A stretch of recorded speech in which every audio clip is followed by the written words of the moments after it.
નમસ્કાર.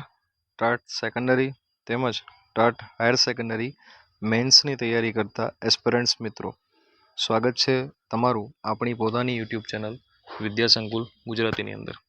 આજના સેશનમાં આપણે ધોરણ 10 અને ધોરણ 12ના બોર્ડની પરીક્ષામાં પૂછાયેલા છેલ્લા 3 વર્ષોના જે સંક્ષેપીકરણ છે એના 1/3 ભાગના સંક્ષેપીકરણના વિડીયોઝ જોવાનો છે. ચાલો તો એ ફકરાઓ જોઈ લઈએ. ગદ્યખંડ 1 છે વિદ્યાર્થીના કર્તવ્યો, અને આના જે રાઇટર છે એ વિનોબા ભાવે છે. આપણે શરૂઆત કરીએ.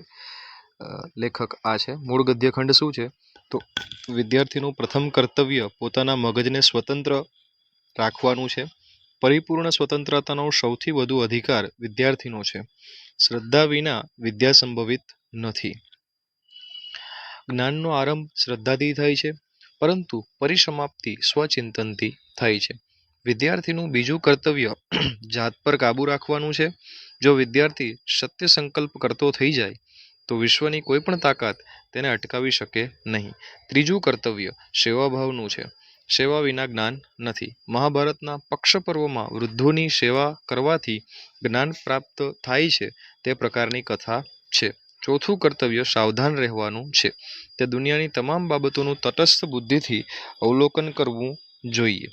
બુદ્ધિ સંકુચિત ન જોઈએ અને દિલ તથા દિમાગ વિશાળ કરવા જોઈએ. હવે એનું સંક્ષેપીકરણ છે. શીર્ષક છે વિદ્યાર્થી જીવનના મૂળભૂત કર્તવ્યો. તો વિદ્યાર્થીનું પ્રથમ કર્તવ્ય મગજને સ્વતંત્ર રાખી શ્રદ્ધાપૂર્વક જ્ઞાન મેળવી સ્વચિંતન કરવાનું છે. બીજું કર્તવ્ય આત્મસંશય અને સત્ય સંકલ્પ રાખવાનું છે. ત્રીજું કર્તવ્ય સેવાભાવ દ્વારા જ્ઞાન સમૃદ્ધ કરવાનું છે. તેનું ચોથું કર્તવ્ય સાવધાન રહી તટસ્થ બુદ્ધિથી જગતનું અવલોકન કરી દિલ દિમાગ વિશાળ રાખવાનું છે. જોયું મિત્રો, આ હતું પહેલો ગદ્યખંડ. આગળ જોઈએ નેક્સ્ટ ગદ્યખંડ, સમય અને શક્તિનો સદુપયોગ. લેખક છે મોહમ્મદ માકડ. મૂળ ગદ્યખંડ જોઈએ આપણે તો સમયની મૂડી તો દરેક પાસે સરખી જ હોય છે, પણ તેને ખર્ચવામાં તફાવત હોય છે. વ્યક્તિ તેને કરકસરથી યોજનાપૂર્વક વ્યવસ્થિત રીતે ખર્ચે છે, જ્યારે બીજી વ્યક્તિ તેને આડેધડ અને અવિચારીપણે વેડફી નાખે છે. પરિણામે એકને સંતોષ અને સફળતા મળે છે, જ્યારે બીજાને થાક અને નિષ્ફળતા. જે વ્યક્તિને પોતાનો સમય વાપરતા આવડતું નથી તેને કશું જ વાપરતા આવડતું નથી. જો તમારી પાસે મર્યાદિત પ્રમાણમાં મૂડી હોય તો તેમાં થતી બચત એ જ કમાણી છે. નવો સમય કોઈને મળી શકતો નથી, એટલે જ માનવ પોતાના સમયની વધુમાં વધુ બચત કરી શકે, તેની પાસે વધુમાં વધુ સમય જમા થઈ શકે, અને જેની પાસે સમય જમા થાય તેની પાસે શક્તિ પણ જમા થાય. સમય અને શક્તિ ભેગા થાય એ પછી શું ન કરી શકે એ ધારે તે કરી શકે. જોઈએ એનું સંક્ષેપીકરણ. સમય અને શક્તિનું મૂલ્ય એનું શીર્ષક છે. સમયની સરખી મૂડીને જે વ્યક્તિ યોજનાપૂર્વક વ્યવસ્થિત રીતે વાપરે છે તેને સફળતા મળે છે, જ્યારે વેડફનારને નિષ્ફળતા મળે છે. સમયની બચત એ જ સાચી કમાણી છે. સમય બચાવવાથી શક્તિ આપોઆપ જ જમા થાય છે, અને સમય શક્તિના સમન્વયથી માણસ ધારેલી સફળતા મેળવી શકે છે. જોઈએ નેક્સ્ટ ગદ્યખંડ નંબર 3, ઉત્તમ કોટીનું કાર્ય. લેખક છે ફાધર વાલેસ. લોકો મારું કામ જુએ કે ન જુએ, તેની કદર કરે કે ન કરે, મને શાબાશી આપે કે ન આપે, તોય હું સંપૂર્ણ નિષ્ઠાથી અને મારી શક્તિના ઉચ્ચતમ ધોરણ મુજબ મારું એ કામ કરતો રહીશ. પરીક્ષા હોય કે ન હોય, હું તો સરખી રીતે વાંચીશ. કસોટીના ગુણ છેલ્લા પરિણામ માટે ગણાય કે ન ગણાય, તોય હું તે સરખી કાળજીથી લખીશ. ક્રિકેટ મેચમાં ટ્રોફી માટેની હોય કે ખાલી મૈત્રી રમત હોય, હું સરખા ઉત્સાહથી રમીશ. સ્થળ વળતરની આશા નહીં, પણ મારા લાયક કામ કર્યાનો આત્મસંતોષ એ મારું પ્રેરક બળ હશે. મનના આ વલણને કલાકારો કલા ખાતર કલા કહે છે, પણ છે તો જુદી જુદી પરિભાષામાં એક જ સિદ્ધાંતના ભાષાંતર કામને અર્થે જ કરેલું. ઉત્તમ કોટીનું કામ. પૂજામાં દેવમૂર્તિને ચોખા ચડાવાય છે. ચોખાના દાણા અક્ષત હોવા ઘટે. એ સારા દાણા ભેગો એક તૂટેલો દાણો હોય તો ચાલશે, એમ માને તે સાચો પૂજારી નથી. જોઈએ એનું સંક્ષેપીકરણ. શીર્ષક છે કર્મનિષ્ઠા અને આત્મસંતોષ. તમે સ્ક્રીનશોટ લેતા જજો મિત્રો. ટેલિગ્રામ બંધ છે.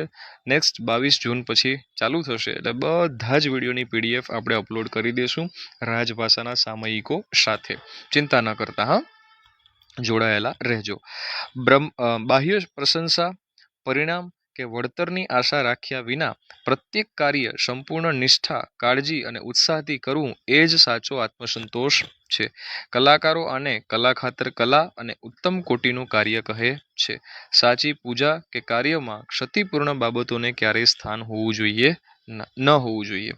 ચાલો આગળ જોઈએ. નેક્સ્ટ, ઉચ્ચ ધ્યેય અને પુરુષાર્થ. આના પછી આપણો એક ગદ્યખંડ બાકી છે. જોઈએ આપણે. મનુષ્યનું જીવન તેના વિચારોથી જ ઘડાય છે. તેના જે વલણો છે અને ભાવનાઓથી જ સર્જાય છે. જીવનમાં દરેક વ્યક્તિએ ઊંચું ધ્યેય રાખવાનું છે, રંગીન સપનો જોવાના છે અને તેને સાકાર કરવા સતત પ્રયત્નશીલ બનવું જોઈએ. ઊંચા ધ્યેયો અને તેને હાંસલ કરવા માટેનો સતત પુરુષાર્થ જ વ્યક્તિને પ્રગતિની પરાકાષ્ઠાએ કે શિખરે પહોંચાડી શકે છે. પરંતુ ઘણા માણસો નિષ્ફળ જવાના કાલ્પનિક ભયથી જ કે પછી ડરપોકપણાના કારણથી સામાન્ય પ્રકારના કાર્યોમાં જીવન વેડફી નાખે છે. તેઓ કઈ રીતે પ્રગતિ સાધી શકે? આને લીધે તે જીવનમાં મળેલી અમૂલ્ય તકો પણ વેડફાઈ જાય છે. ઈશ્વર માનવને બળ, બુદ્ધિ અને કર્મ કરવાની સ્વતંત્રતા આપી છે ઈશ્વરે. આથી હવે તેનો ઉપયોગ ક્યાં, કેવો અને કેટલો કરવો તે વ્યક્તિએ પોતે વિચારવાનું છે. જો વ્યક્તિ ઊંચા જ નિશાન રાખે તો પર્વતની ટોચ હોય કે સાગરનું તળિયું હોય, એ સર્વે તેના હાથ વેતમાં જ હોય છે. અંગ્રેજીમાં પણ કહેવાય છે કે think globally but act locally. મતલબ, ભલે નિષ્ફળ કદાચ જવાય પણ તમારું નિશાન કે ધ્યેય હર હંમેશ ઊંચું જ રાખવું રહ્યું. બરાબર મિત્રો? અને એનું સંક્ષેપીકરણ છે. પહેલાં આપણે એનું શીર્ષક જોઈ લઈએ. ઉચ્ચ ધ્યેય અને પુરુષાર્થનું મહત્વ. મનુષ્યનું જીવન તેના વિચારો અને એના વલણોથી ઘડાય છે. તેથી જીવનમાં નિષ્ફળતા, કાલ્પનિક ભયને ત્યજીને હંમેશા ઊંચું ધ્યેય રાખવું જોઈએ. ઈશ્વરદત્ત એટલે કે ઈશ્વરે આપેલ બળ અને બુદ્ધિનો સદુપયોગ કરી સતત પુરુષાર્થ કરવાથી જ પ્રગતિના શિખરે પહોંચી શકાય છે. ભલે નિષ્ફળતા મળે પણ ધ્યેય હંમેશા સર્વોચ્ચ રાખવું અનિવાર્ય છે. અને મિત્રો, છેલ્લો ગદ્યખંડ છે જેનું નામ કુદરત અને આનંદ છે. લેખક છે મોહમ્મદ માંકડ. અને આપણે જોઈ લઈએ તેને. કુદરતમાં ફરતી વખતે માણસને કેવો આનંદ આવે છે એના ઉપરથી એનામાં સુખી થવાની ક્ષમતા કેટલી છે તે જાણી શકાય છે. માણસ મૂળભૂત રીતે એક પ્રાણી છે અને પ્રાણીઓનું સાચું સ્થાન કુદરતમાં છે. પાંજરામાં રહેલું પક્ષી સલામત જરૂર હોય છે, પરંતુ એના જેવા જ બીજા કુદરતમાં ઉડતા, ગાતા પક્ષીઓ જેવું સુખ નથી હોતું. જે વ્યક્તિ ઉગતા કે આથમતા સૂર્યનું સૌંદર્ય, ચાંદની રાતની શીતળતા, સુમસામ રાતનું સંગીત, ઊંચા પર્વતોની ભવ્યતા, વહેતા ઝરણાનો કલરવ, હવાનો મધુર સ્પર્શ કે ભીની માટીની સોડમ એટલે કે સુગંધ માણી શકે નહીં, તે એટલા પ્રમાણમાં સુખી થવાની ક્ષમતા ગુમાવી દે છે. સુખી સ્વભાવની વ્યક્તિ ધનવાન હોય કે નિર્ધન, કુદરતમાં સૌંદર્ય અને ભવ્યતાને જોઈને આનંદ વિભોર થઈ જાય છે. એનું શીર્ષક છે કુદરતનું સાનિધ્ય અને સાચો આનંદ. જોઈએ. માણસની સાચી સુખી થવાની ક્ષમતા કુદરતના સાનિધ્યમાં રહેલી છે.